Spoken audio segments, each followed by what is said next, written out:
வணக்கம். விடுதலை ராஜேந்திரன். அண்மையில் வெளிவந்துள்ள ஒரு அதிர்ச்சியான கண்டனத்துக்குரிய செய்தியை பகிர்ந்து கொள்ள விரும்புகிறேன். புதுக்கோட்டை பெரம்பலூர் மாவட்ட கல்வித்துறை முதன்மை அதிகாரிகள் அம்மாவட்டத்தில் உள்ள பள்ளிகளுக்கு ஒரு சுற்றறிக்கையை அனுப்பி இருக்கிறார்கள். என்ன அந்த சுற்றறிக்கை?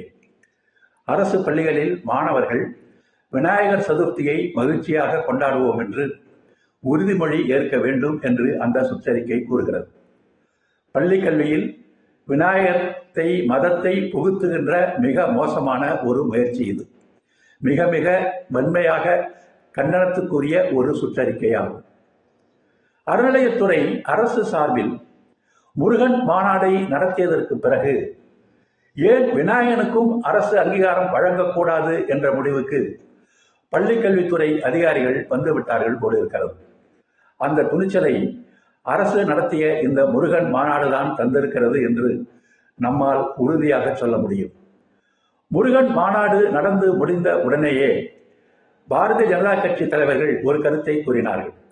இனி அடுத்து அரசு விநாயகர் விழாவை நடத்தும், கிருஷ்ண ஜெயந்தியை நடத்தும். திராவிட முன்னேற்ற கழகம் பாரதிய ஜனதா கட்சி வழியில் வந்து கொண்டு இருக்கிறது.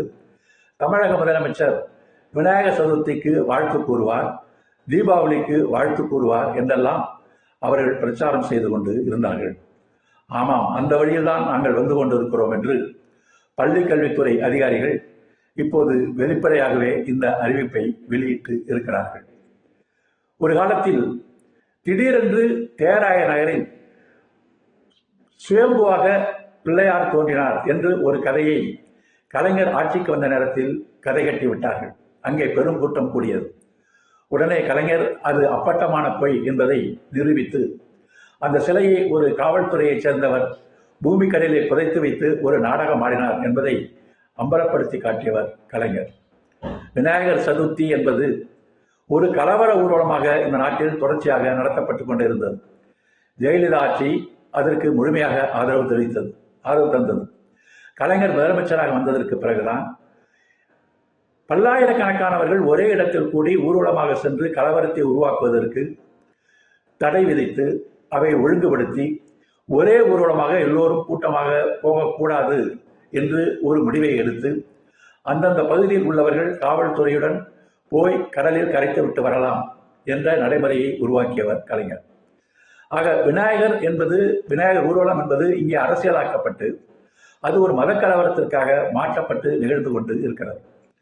மகாராஷ்டிரா போன்ற மாநிலங்களில் இவை மிகப்பெரிய அளவிற்கு ஊர்வலமாக நடத்தப்படுகிறது.